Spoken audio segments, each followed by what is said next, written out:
Bien, dans le Seigneur, je vous salue dans le précieux nom de notre Seigneur Jésus-Christ.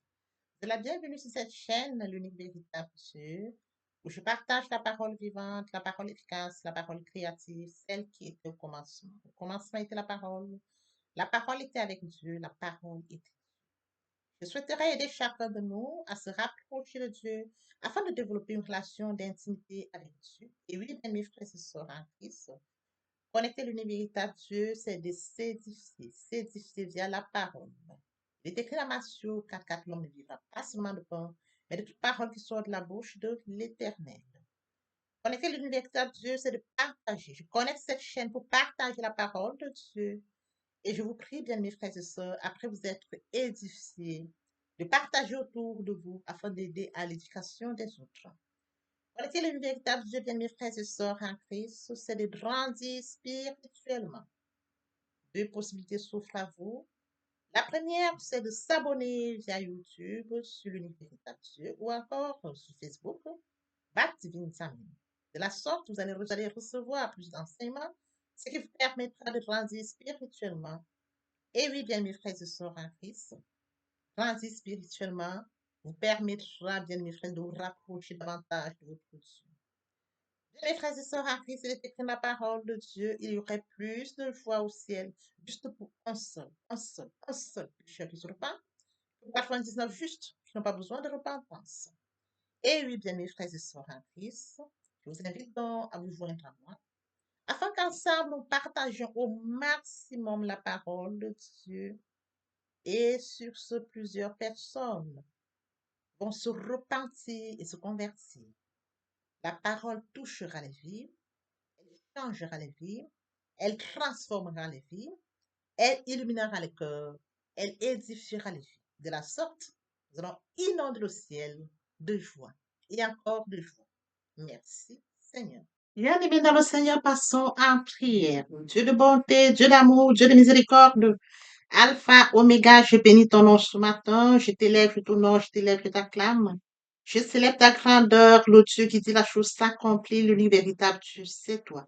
Merci pour ce nouveau matin, pour ce nouveau jour. Merci pour la santé divine, la protection divine, la sécurité divine. Merci pour le souffle de vie. Comptez parmi les vivants, nous sommes infiniment reconnaissants. Esprit Saint, viens sanctifier les lieux.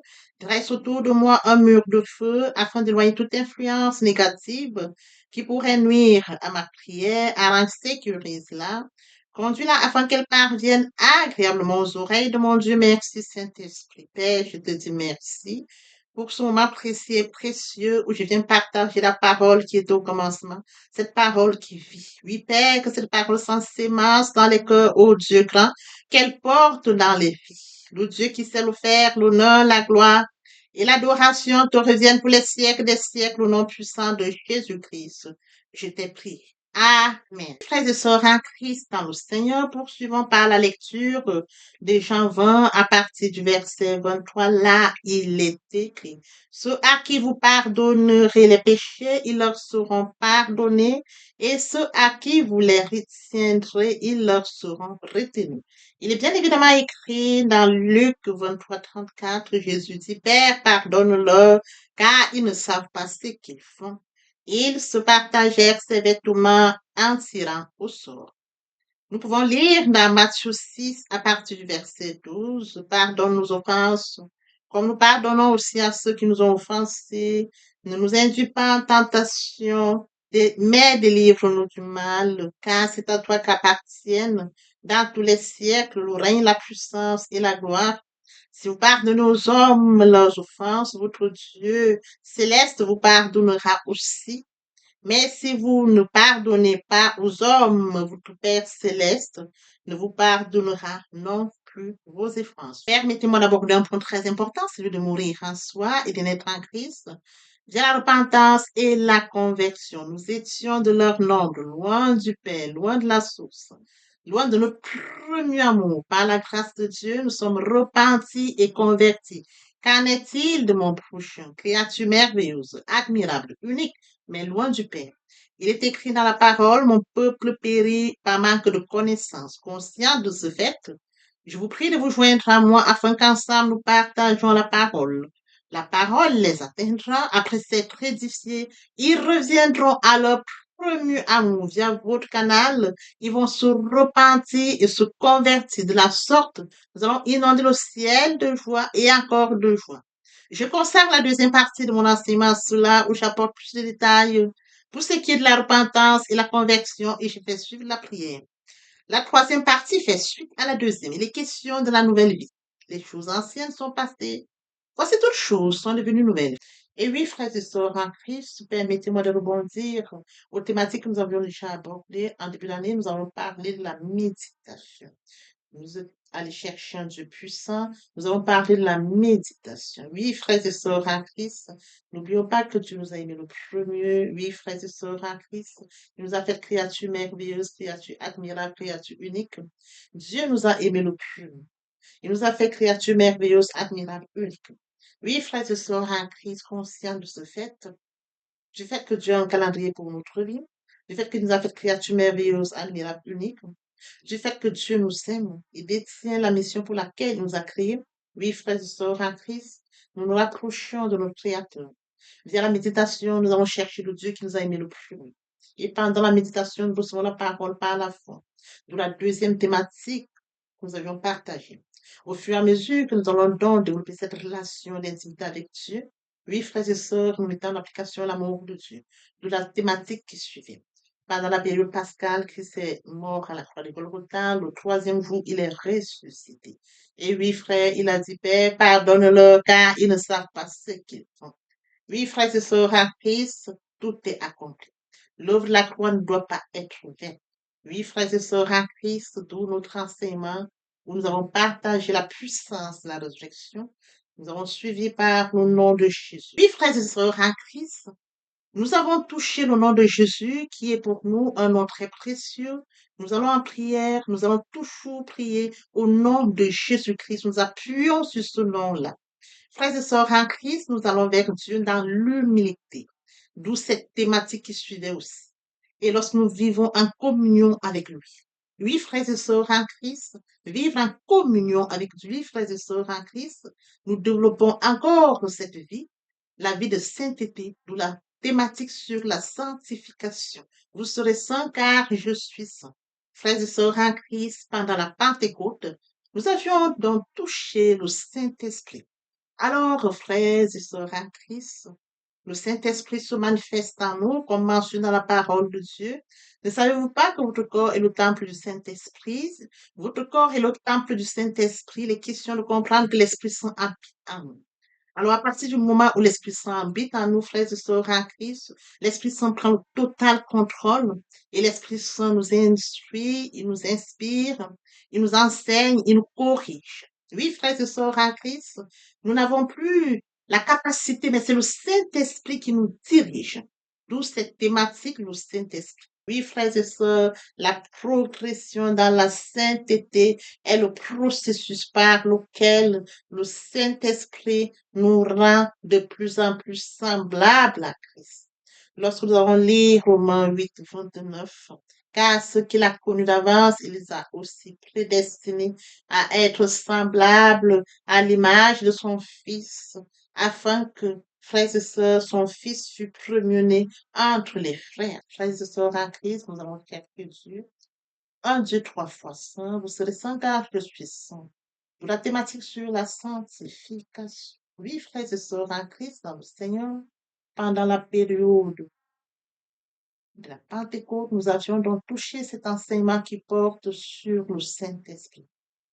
Ne savez-vous pas que votre corps est le temple du Saint-Esprit? Le temple du Saint-Esprit est un lieu saint.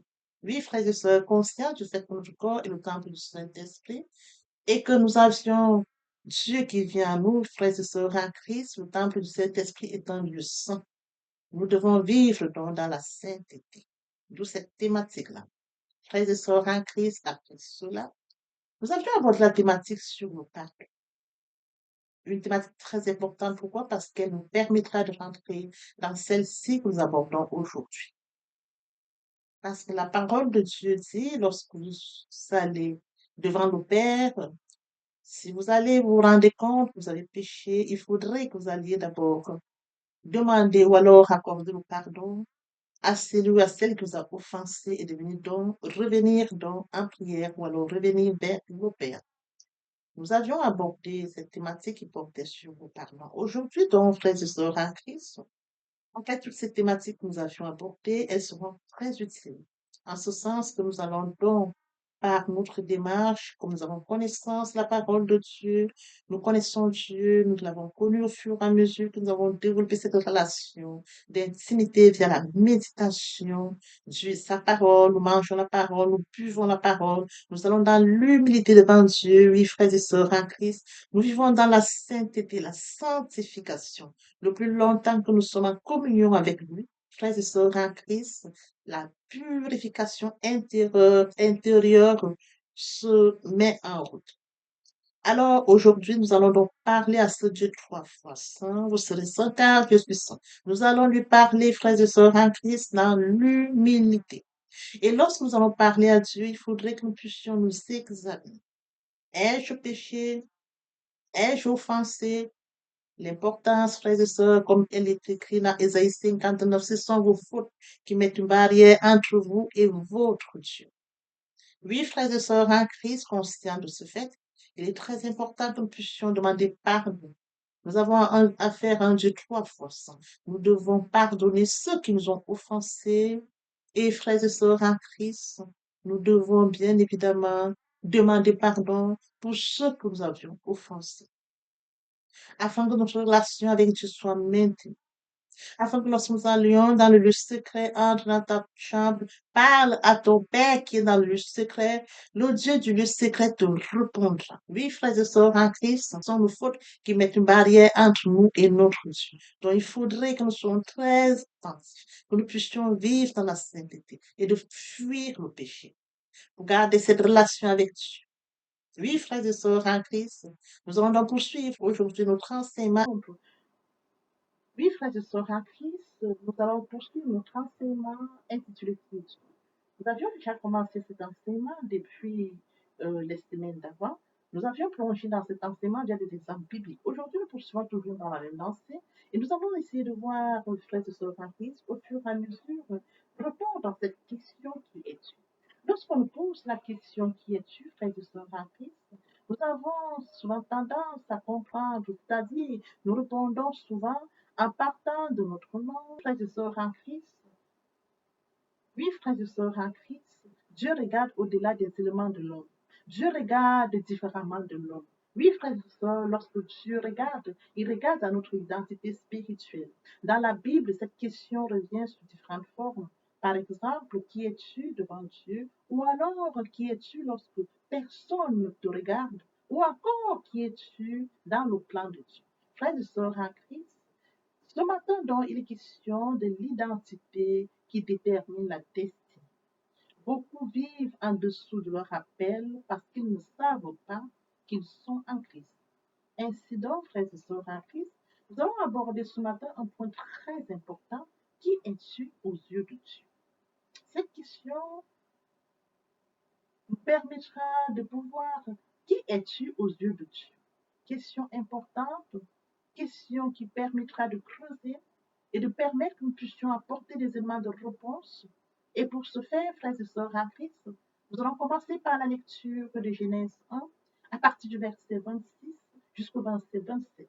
Ce texte nous permettra de poursuivre ou alors de commencer à partir du verset 26. Puis Dieu dit, faisons l'homme à notre image, selon notre ressemblance, et qu'il domine sur les poissons de la mer, sur les oiseaux du ciel, sur le bétail, sur toute la terre, et sur tous les reptiles qui rampent sur la terre. Dieu créa l'homme à son image, et il le créa à l'image de Dieu. Il créa l'homme et la femme. Oui, frères et sœurs en Christ, avant de chercher à savoir qui nous sommes, nous devons d'abord découvrir comment Dieu nous voit. Comment Dieu nous voit? En effet, la plupart des hommes construisent leur identité à partir de ce que les autres disent, ce que les autres pensent d'eux. Oui, frères et sœurs en Christ, Certains se définissent par rapport à leur métier, par rapport à leur diplôme, par rapport à leur richesse, par rapport à leur rang social, par rapport à leur famille, par rapport à leur richesse, frères et sœurs en Christ. Mais la Bible nous enseigne que notre véritable identité commence avec Dieu. Nous avons été créés à l'image et à la ressemblance de Dieu. L'image de Dieu en nous signifie que nous avons été créés pour refléter son caractère, sa sainteté, son amour, sa justice, sa communion. Oui, frères et sœurs, en Christ, une communion avec Dieu. Je voudrais que nous puissions encore regarder cela au travers de cet exemple. Nous avons un artiste qui a devant lui un morceau de bois. Nous avons des gens qui voient simplement, frères et sœurs, en Christ, le morceau de bois. Alors que l'artiste voit la magnifique sculpture qu'on pourra travailler du bois pour l'obtenir. Voyez-vous, je reprends. Nous avons un artiste qui a devant lui un morceau de bois. Les hommes vont regarder le morceau de bois qui est placé devant l'artiste. L'artiste, lui, va regarder comment il pourra travailler ce bois, frères et sœurs en Christ, pour donner une magnifique sculpture. Alors l'artiste voit le bois comme une magnifique structure. Il regarde le bois au-delà du regard des hommes. Ainsi, frères et sœurs en Christ, il est question de comprendre que lorsque Dieu nous regarde, il ne voit pas seulement ce que nous sommes aujourd'hui, il regarde l'avenir qu'il met en nous. Il regarde ce que nous serons demain. Il regarde la personne qui sera demain. Frères et sœurs en Christ, dans le Seigneur, il est écrit dans Jonas 1, à partir du verset 1, là, il est écrit, la parole de l'Éternel fut adressée à Jonas, fils d'Amitai, en ces mots. Lève-toi, va à Ninive, la grande ville, et crie contre elle, car car sa méchanceté est montée jusqu'à moi. Et Jonas se leva pour s'enfuir à Tarsis, loin de la face de l'Éternel. Il descendit à Jaffo, il trouva un navire qui allait à Tarsis. Il paya le prix du transport et s'embarqua pour aller avec les passagers à Tarsis, loin de la face de l'Éternel. Mais l'Éternel fit souffler sur la mer un vent impétueux, et il s'éleva sur la mer une grande tempête. Le navire menaçait de faire naufrage. Les mariniers eurent peur, ils implorèrent chacun leur Dieu, ils jetèrent dans la mer des objets qui étaient sur le navire afin de se le rendre plus léger. Jonas descendit au fond du navire, se coucha et s'endormit profondément. Oui, frères et sœurs en Christ dans le Seigneur, aujourd'hui nous poursuivons notre enseignement, la destinée, le point qui captive notre attention ce matin. Une destinée peut être abandonnée, une destinée peut être retardée. Aujourd'hui nous poursuivons notre enseignement intitulé la destinée, le point qui captive notre attention ce matin. Une destinée peut être abandonnée, une destinée peut être retardée. Nous allons prendre encore, nous poursuivons ce matin avec l'exemple biblique, celui de Jonas. Oui, frères et sœurs en Christ, le Seigneur appelle Jonas.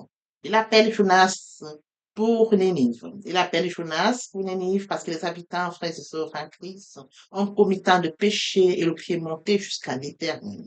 Il appelle Jonas pour rentrer à Nénive, mais Jonas s'oppose à la direction.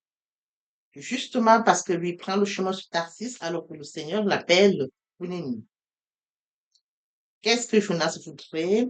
Jonas ne voudrait pas que le Seigneur accorde sa miséricorde aux habitants de Ninive. Par contre, que le Seigneur juge les habitants de Ninive.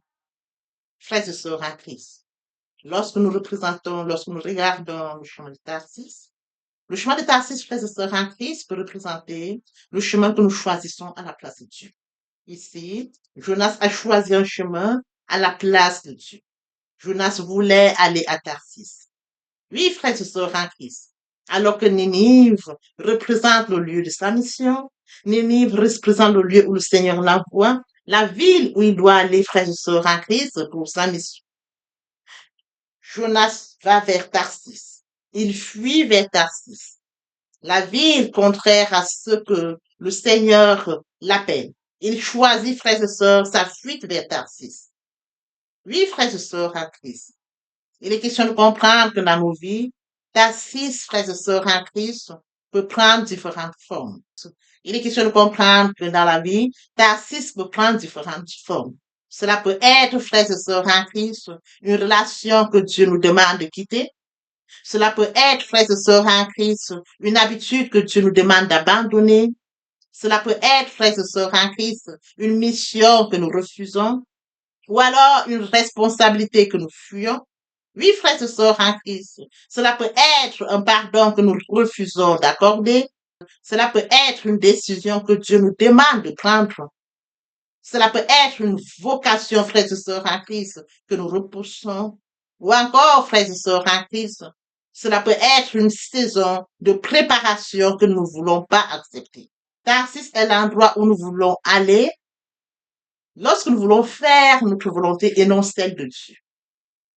Tarsis est l'endroit où, frères et sœurs en Christ, nous voulons aller faire notre mission en nous. Tarsis est l'endroit où nous voulons aller nous représenter comme notre propre Dieu. Frères et sœurs en Christ, Tarsis est l'endroit qui est contraire à la destinée. Tarsis est l'endroit qui est contraire à la mission. Tarsis est l'endroit où nous nous comportons comme si nous avons programmé déjà notre mission sur Terre, notre destinée sur Terre. C'est ça, Tarsis. Frères et sœurs en Christ, lorsque nous poursuivons notre enseignement de ce jour, intitulé La destinée, et le point qui retient notre attention, une destinée peut être retardée ou abandonnée. Nous attardons sur le cas de Jonas. Oui, frères et sœurs en Christ, le Seigneur l'appelle pour Nénive, mais il prend la direction de Tarsis. Alors, frères et sœurs, lorsque nous poursuivons notre enseignement de ce jour, la fuite de Jonas déclenche une tempête. Oui, frères et sœurs en Christ, lorsque Jonas monte dans le navire, il pense avoir trouvé une solution. Il pense avoir fui la face de l'Éternel. Mais alors, il fait face à une grande tempête. L'Éternel fait souffler la mer. Oui, frères et sœurs en Christ, l'Éternel fait souffler sur la mer un vent impétueux. Et oui, frères et sœurs en Christ, et il s'éleva sur la mer une grande tempête. À partir du moment où la grande tempête, frères et sœurs en Christ, se manifeste, tous les voyageurs sont inquiets. Nous l'avions lu, chacun des voyageurs a commencé à invoquer son Dieu. Parce que justement, ils sont face à une situation. Voyez-vous, à cause de Jonas, la tempête, frères et sœurs en Christ, a déclaré. À cause de Jonas, tous ces passagers se sentent mal. À cause de Jonas, frères et sœurs en Christ, oui, frères et sœurs en Christ, la tempête se lève. Oui, frères et sœurs en Christ, la peur s'installe. Il est question de comprendre, frères et sœurs en Christ, la tempête n'était pas seulement un simple phénomène météorologique dans le récit. La tempête intervient directement, frères et sœurs en Christ, dans le processus par lequel Dieu ramène Jonas à sa volonté. Jonas fuit, Dieu intervient. Jonas descend dans le navire, Dieu le poursuit. Oui, frères et sœurs en Christ, parce que Dieu aime Jonas. Parce que Dieu a choisi Jonas. Jonas est celui qui va aller à Nénive. Comme je le dis encore, la tempête intervient directement dans le processus par lequel, frères et sœurs en Christ, Dieu ramène Jonas à sa volonté. Il utilise la tempête pour ramener Jonas à sa volonté. Jonas fuit, frères et sœurs en Christ, Dieu intervient. Jonas descend dans le navire, frères et sœurs en Christ, Dieu le poursuit. Jonas s'éloigne, frères et sœurs en Christ, Dieu cherche à le ramener. Et cela ramène, frères et sœurs, une dimension extraordinaire de l'amour de Dieu. L'amour de Dieu pour Jonas. L'amour de Dieu pour nous, frères et sœurs, quand nous allons dans Tarsis. Quand nous nous perdons dans la direction qui est Tarsis, alors qu'elle n'est pas la direction de Dieu. Frères et sœurs en Christ, Dieu ne renonce pas facilement à celui qui l'appelle. Quand Dieu a appelé quelqu'un, frères et sœurs en Christ, il prend toujours la peine, frères et sœurs, de revenir vers la personne. Il revient vers la personne, frères et sœurs en Christ, parce qu'il a un amour profond pour Jonas. Un amour sincère pour Jonas. Il a porté son choix sur Jonas, afin que Jonas aille à Nénive. C'est de ça dont il est question, frères et sœurs en Christ. Il utilise dans la tempête, frères et sœurs en Christ, pour le ramener à lui. Alors, lorsque nous poursuivons, frères et sœurs en Christ, la tempête, frères et sœurs en Christ, n'était pas destinée à détruire Jonas, mais à le réveiller. Dans notre évolution, nous comprenons donc que la tempête n'était pas destinée à détruire Jonas, mais à le réveiller, à le ramener vers Dieu, à le ramener vers la direction principale, à le ramener vers la direction importante. Oui, frères et sœurs en Christ, toutes les tempêtes ne sont pas nécessairement destinées à nous détruire. Certaines circonstances difficiles peuvent devenir, frères et sœurs en Christ, des instruments de réveil, des instruments de correction. Oui, certaines circonstances, frères et sœurs en Christ, difficiles peuvent devenir pour nous, frères et sœurs en Christ, des instruments de réveil, des instruments de correction, des instruments de réorientation. Jonas était endormi dans le bateau. Jonas était descendu au fond du navire. S'était couché et dormait profondément. Quelle image spirituelle! Comme mentionné dans Jonas 1:5, Jonas était descendu au fond du navire. Il était couché et il dormait profondément. Quelle image spirituelle! Le prophète est physiquement en mouvement, mais spirituellement il dort. Il fuit Dieu tout en dormant. Et oui, frères et sœurs en Christ, le prophète est spirituellement en mouvement, mais spirituellement, frères et sœurs, il dort. Il fuit la présence de Dieu. Il va s'endormir. Et oui, frères et sœurs en Christ, il va donc s'endormir. La tempête, frères et sœurs en Christ, vient interrompre ce sommeil, vient le réveiller. Je voudrais que nous comprenions ce matin, frères et sœurs en Christ, ceci. Parfois, Dieu permet certaines circonstances, frères et sœurs en Christ, afin de nous secouer. Et en nous secouant de la sorte, frères et sœurs en Christ, pour nous faire prendre conscience de notre éloignement de sa volonté, pour nous faire comprendre qu'il est Dieu, pour nous faire comprendre qu'il est amour, pour nous faire comprendre que la direction sur laquelle nous nous trouvons n'est pas la bonne, pour nous ramener dans la bonne direction. La descente de Jonas se fait ressentir dans le navire. La descente de Jonas se fait ressentir au fond du navire. La descente de Jonas se fait ressentir, frères et sœurs en Christ, hors du navire. Il est jeté dans la mer. Puis il descend, frères et sœurs en Christ, dans les profondeurs. Cela peut être compris comme une illustration spirituelle. La désobéissance entraîne souvent une spirale descendante. Oui, frères et sœurs en Christ, c'est de comprendre que une petite désobéissance, frères et sœurs en Christ, peut devenir une habitude. Une habitude, frères et sœurs en Christ, peut devenir un éloignement. Un éloignement, frères et sœurs en Christ, peut devenir la dureté de cœur.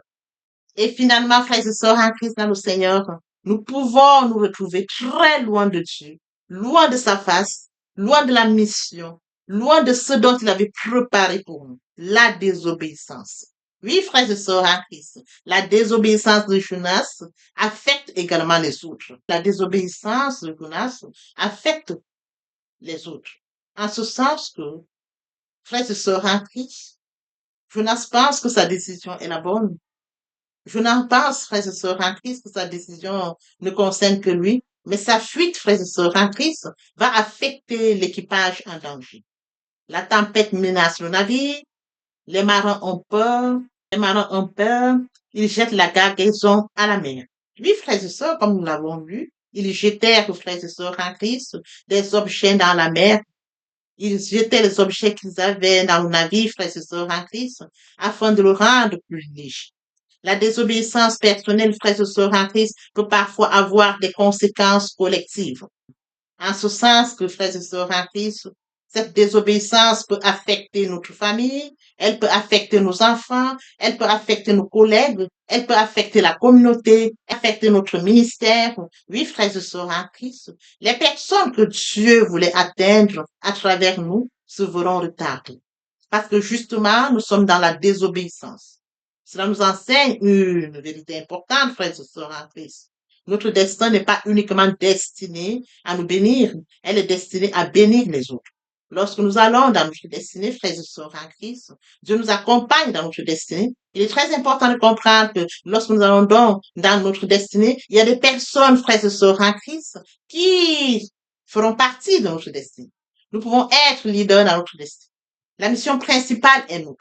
Mais le Seigneur mettra des personnes qui vont nous accompagner pendant notre destinée. Alors, à partir du moment, frères et sœurs en Christ, où nous avons désobéi, elle affecte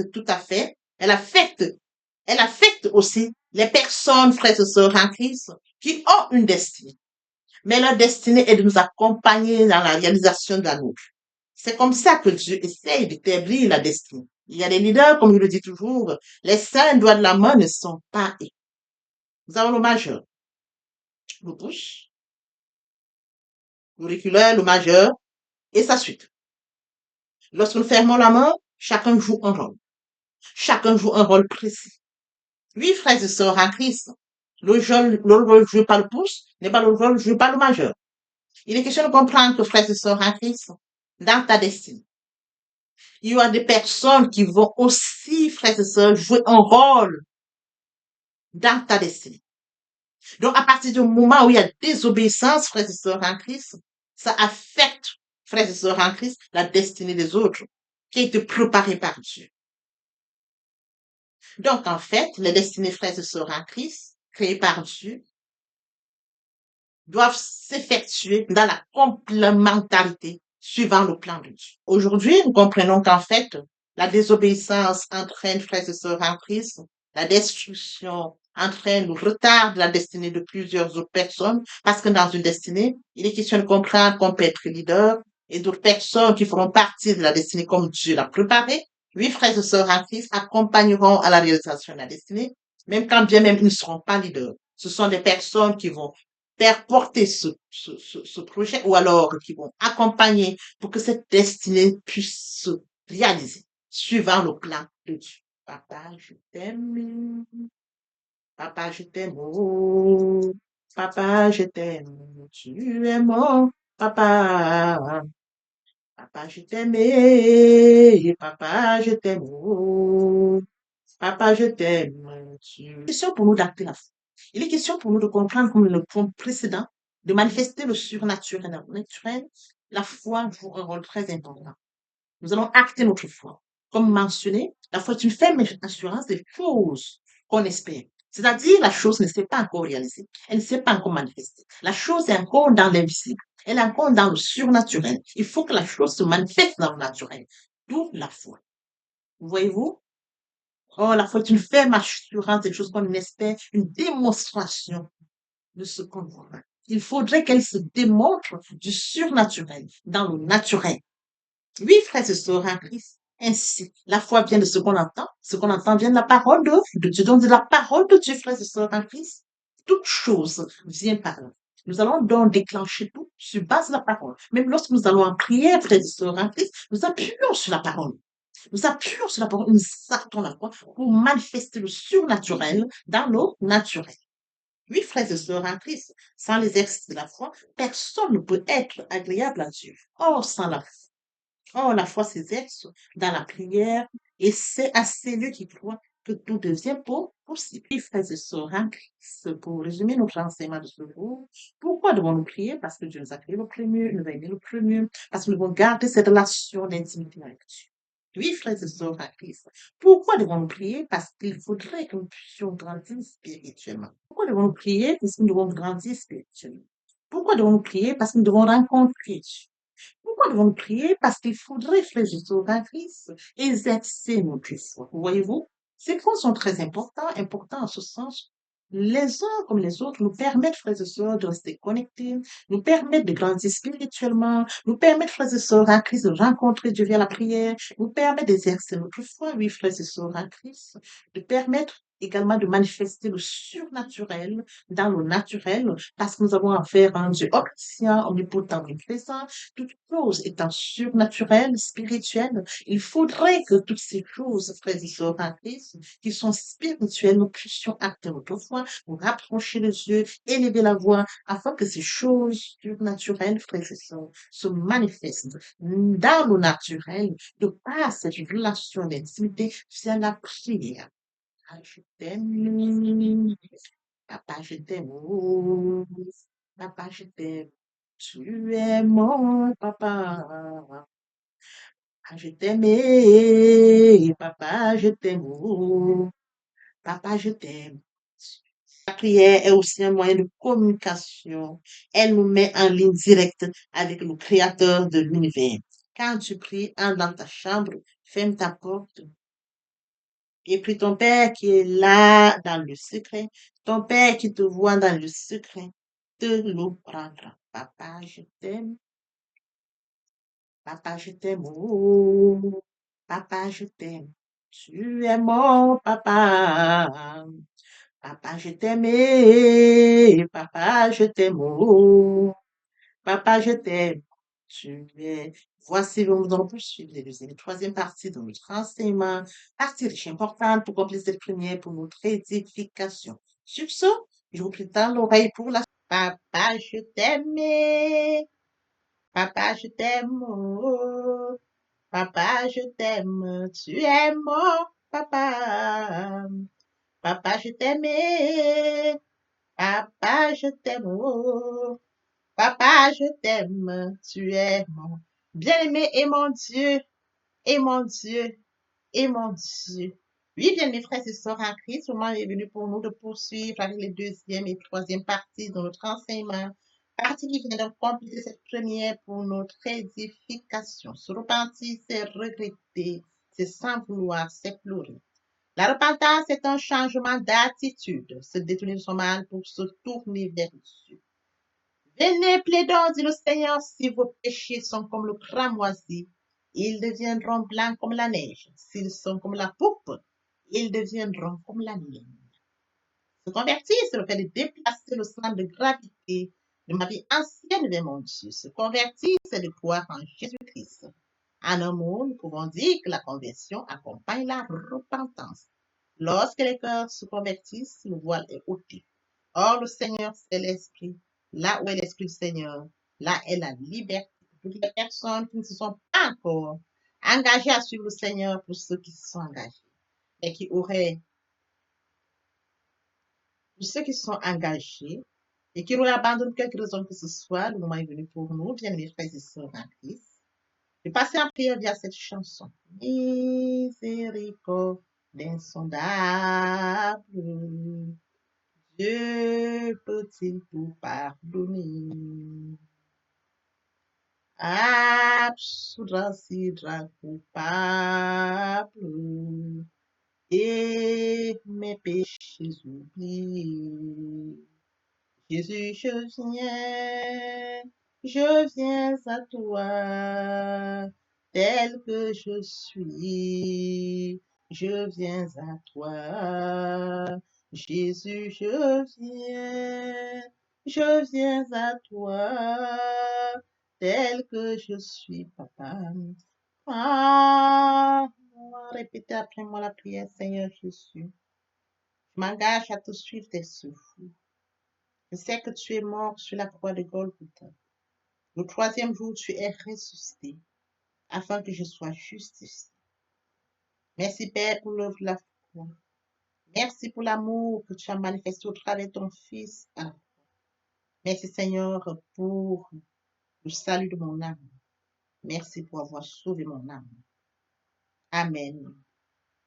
Notre Père Céleste, merci pour les âmes précieuses. Merci pour l'engagement que tu leur donnes. Mon Dieu, mon roi, je te prie de veiller, conduire, afin qu'ils y restent. Dieu qui sait faire, qui peut faire, je laisse entre tes mains. L'honneur, la gloire, l'adoration te reviennent pour les siècles des siècles. Au nom puissant de Jésus-Christ, je t'ai prié. Amen. Oui, bien, mes frères et sœurs, en Christ dans le Seigneur, après s'être sincèrement repenti et converti, il faut y rester, il faut y demeurer. Comment le faire? Premièrement, invoquer le Saint-Esprit. L'Esprit Saint prendra contrôle durant la méditation. Poursuivra la lecture du verset ou du texte qui servira d'appui durant la méditation. Matthieu 4, 4, l'homme ne vivra pas seulement de pain, mais de toute parole qui sort de la bouche de l'Éternel. Méditer la parole, c'est l'approfondir, c'est la mûrir, c'est aller en réflexion profonde. Ce livre de la loi ne s'éloigne point de toi. Médite-le jour et nuit.